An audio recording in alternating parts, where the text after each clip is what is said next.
Hello everyone. We're reading Pippi Longstocking by Astrid Lindgren, and we're reading chapter 11 tonight for bedtime stories for kids. Let's get started. Pippi celebrates her birthday. One day, Tommy and Anika found a letter in their mailbox. It was addressed to Timmy and Annika, and when they opened it, they found a card which read, "Timmy and Annika are invited to Pippi's tomorrow to her birthday party. Dress, wear whatever you like." Tommy and Anika were so happy they began to skip and dance. They understood perfectly well what was printed on the card, although the spelling was a little unusual.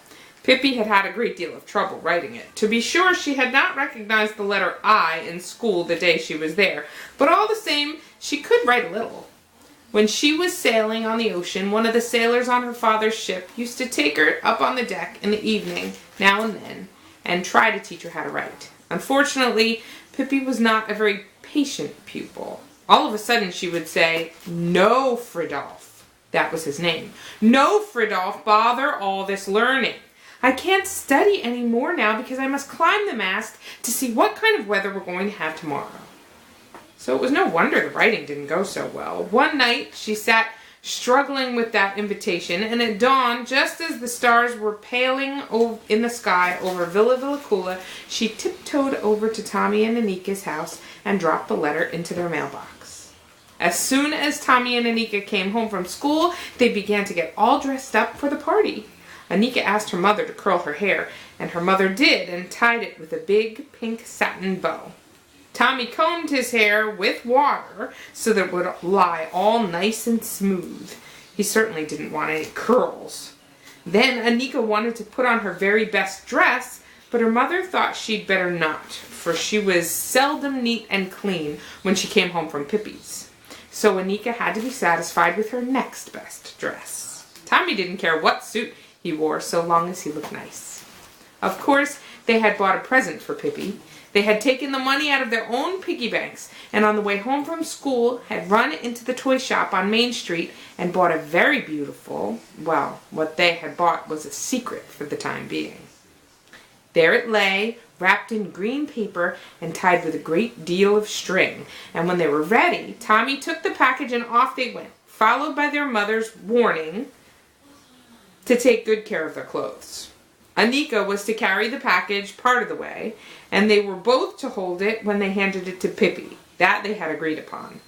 It was already November, and dusk came early. When Tommy and Anika went in through the gate of Villa Villacula, they held each other's hands tightly because it was quite dark in Pippi's garden, and the wind sighed mournfully through the bare old trees.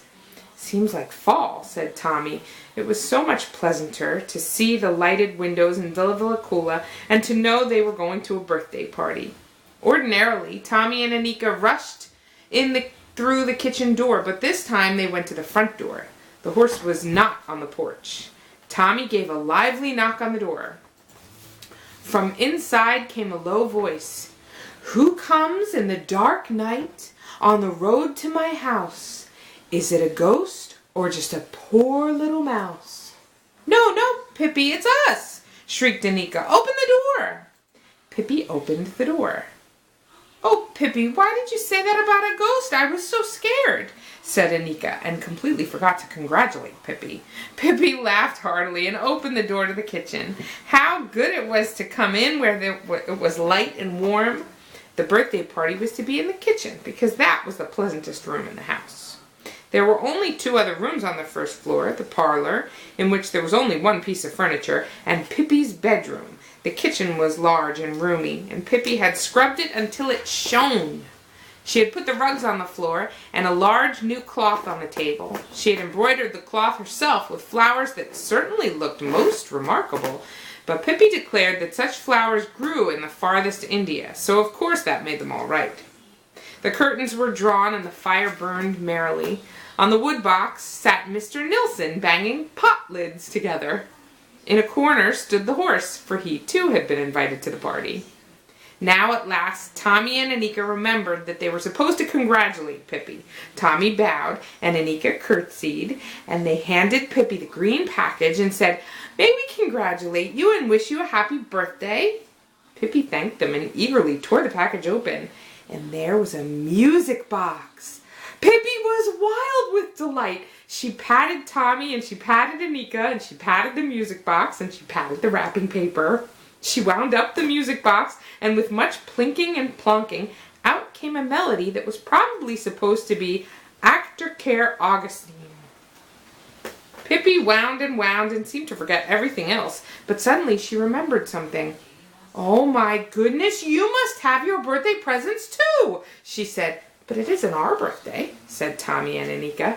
Pippi stared at them in amazement. "No, but it's my birthday, isn't it? So I can get birthday presents too, can't I? Or does it say in your school books that such a thing can't be done? Is it something to do with that old plutification that makes it impossible?" "Oh, of course it's possible," said Tommy. "It just isn't customary. But for my part, I'd be very glad to have a present." "Me too," said Anika. Pippi ran into the parlor and brought back 2 packages from the chest. When Anika opened his, he found a little ivory flute, and in Anika's package was a lovely brooch shaped like a butterfly. The wings of the butterfly were set with blue and red and green stones. When they had all had their birthday presents, it was time to sit down at the table, where there were all sorts of cakes and buns. The cakes were rather peculiar in shape, but Pippi declared they were just like the kinds of cakes they had in China. Pippi served hot chocolate with whipped cream, and the children were just about to begin their feast when Tommy said, "When Mama and Papa have a party, the gentlemen always get cards telling them what ladies to take in to dinner. I thought we ought to have cards too." "Okay," said Pippi. "Although it would be kind of hard for us because I'm the only gentleman here," added Tommy doubtfully. "Fiddlesticks," said Pippi. "Do you think Mr. Nilsson is a lady, maybe?" "Oh, of course not. I forgot Mr. Nilsson," said Tommy, and he sat down on the wood box and wrote on a card, "Mr. Settergren will have the pleasure of taking Miss Longstocking, in to dinner." "Mr. Settergren, that's me," he said with satisfaction, and showed Pippi the card. Then he wrote on the next card, "Mr. Nilsson will have the pleasure of taking Miss Settergren in to dinner." "Okay, but the horse must have a card too," said Pippi decidedly, "even if he can't sit at the table." So Tommy, at Pippi's dictation, wrote, "The horse will have the pleasure of remaining in the corner where he will be served cakes and sugar." Pippi held the card under the horse's nose and said, "Read this and see what you think of it." As the horse had no objection to make, Tommy offered Pippi his arm, and they walked to the table. Mr. Nilsson showed no intention of offering his arm to Anika, so she took firm hold of him and lifted him up to the table. But he didn't want to sit on the chair. He insisted on sitting right on the table. Nor did he want any chocolate with whipped cream, but when Pippi poured water in his cup, he took it with both his hands and drank. Anika and Tommy and Pippi ate, and Anika said that if these cakes were the kind they had in China, then she intended to move to China when she grew up. When Mr. Nilsson emptied his cup, he turned it upside down and put it on his head. When Pippi saw that, she did the same, but as she had not quite drunk all her chocolate, a little stream ran down her forehead and over her nose. She caught it with her tongue and lapped it all up. "Waste not, want not," she said. Tommy and Anika licked their cups clean before they put them on their heads. When everybody had had enough and the horse had had his share, Pippi took hold of all 4 corners of the tablecloth and lifted it up so that the cups and plates tumbled over each other as if they were in a sack. Then she stuffed the whole bundle in the wood box. "I always like to tidy up a little as soon as I have eaten," she said. Then it was time for games. This is the picture of their little birthday party.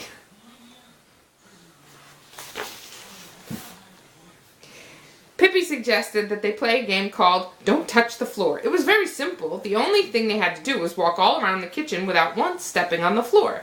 Pippi skipped around in the twinkling of an eye, and even for Tommy and Anika, it was quite easy.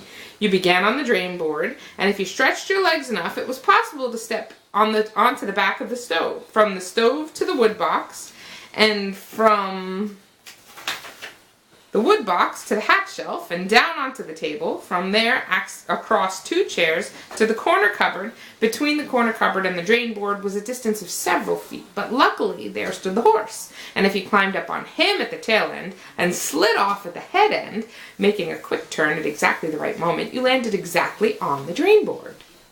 When they had played this game for a while, and Anika's dress was no longer her next best dress, but her next best one, and Tommy had become as black as a chimney sweep, then they decided to think up something else. "Suppose we go up to the attic and visit the ghosts," suggested Pippi. Anika gasped. Are there really ghosts in the attic?" she asked. "Are there ghosts? Millions," said Pippi. "It's just swarming with all sorts of ghosts and spirits. You trip over them wherever you walk. Shall we go up?" "Oh, Pippi," said Anika, and looked reproachfully at her. "Mama says there aren't any such things as ghosts and goblins," said Tommy boldly. "And well she might," said Pippi, "because there aren't anywhere else. All the ghosts in the world live in my attic, and it doesn't pay to try and make them move, but they aren't dangerous. They just pinch you in the arms so you get black and blue, and they howl, and they play 9-pins with their heads." Do they really play 9-pins with their heads?" "Sure, that's just what they do," said Pippi. "Come on, let's go up and talk to them. I'm good at playing 9-pins." Tommy didn't want to show that he was frightened, and in a way he really did want to see a ghost. That would be something to tell the boys at school. Besides, he consoled himself with the thought that the ghosts probably wouldn't dare to hurt Pippi. He decided to go along. Poor Anika didn't want to go under any circumstances. But then she happened to think that a tiny little ghost might sneak downstairs while she was sitting alone in the kitchen. That decided the matter. Better to be with Pippi and Tommy among thousands of ghosts than alone in the kitchen with even the tiniest little ghost child. Pippi went first. She opened the door to the attic stairs. It was pitch dark there. Tommy took a firm grip on Pippi, and Anika took an even firmer grip on Tommy, and so they went up. The stairs creaked and squeaked with every step. Tommy began to wonder if it wouldn't have been better to stay down in the kitchen, and Anika didn't need to wonder. She was sure of it. And at last they came to the top of the stairs and stood in the attic. It was pitch dark there, too, except where a little moonbeam shone on the floor.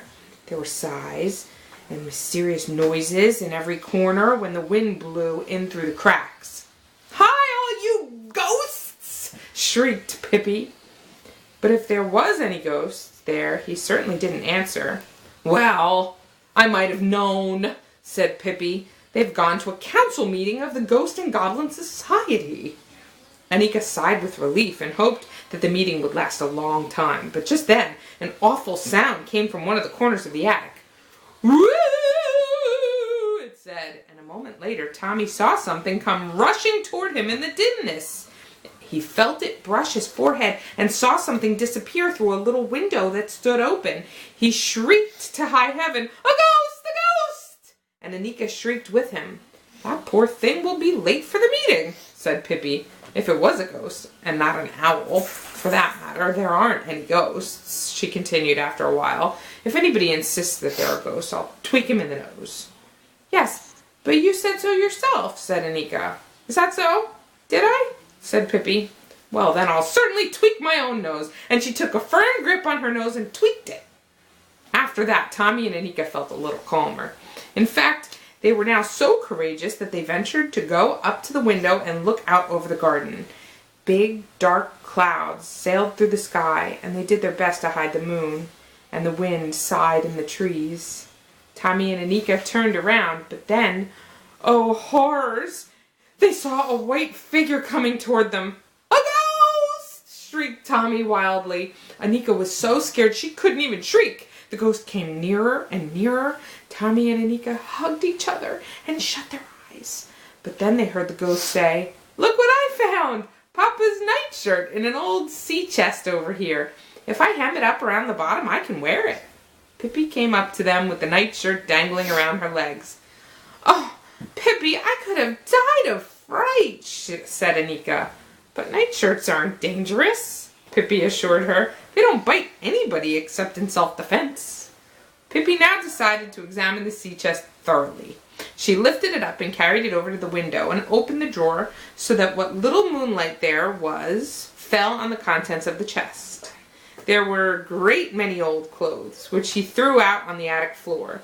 There was a telescope, a few books, 3 pistols, a sword, and a bag of gold pieces. "Tiddly-pom and piddly-day," said Pippi contentedly. "It's so exciting," said Tommy. Pippi gathered everything in the nightshirt, and down they went into the kitchen again. Anika was perfectly satisfied to leave the attic. "Never let children handle firearms," said Pippi, and took a pistol in each hand and prepared to fire. "Otherwise, some accident can easily happen," she said, shooting off both pistols at once. "That was a good bang," she announced, and looked up at the ceiling. The bullets had made 2 holes. "Who knows," she said hopefully. "Perhaps the bullets have gone right through the ceiling and hit some ghosts in the legs. That will teach them to think twice before they set out to scare any innocent little children again, because even if there aren't any ghosts, they don't need to go around scaring folks out of their wits, I should think. Would you each like a pistol?" she asked. Tommy was enchanted, and Anika also very much wanted a pistol, provided it wasn't loaded. "Now we can organize a robber band if we wanted to," said Pippi. She held the telescope up to her eyes. "With this, I can almost see the fleas in South America, I think," she continued. And it'll be good to have if we do organize a robber band." Just then there was a knock at the door. It was Tommy and Anika's father, who had come to take them home. It was long past their bedtime, he said. Tommy and Anika hurried to say thank you, bid Pippi goodbye, and collect all their belongings, the flute, the brooch, and the pistols. Pippi followed her guests out to the porch and watched them disappear through the garden. They turned around to wave. The light from the inside shone on her. There she stood with her stiff red braids, dressed in her father's nightshirt, which billowed around her feet. In one hand she held a pistol, and in the other the sword. She saluted with it. When Tommy and Anika and their father reached the gate, they heard her calling. They stopped to listen. The wind whistled through the trees so they could just barely hear what she said. "I'm going to be a pirate when I grow up," she cried. "Are you?" And that's the end. Good night, everybody. Bye.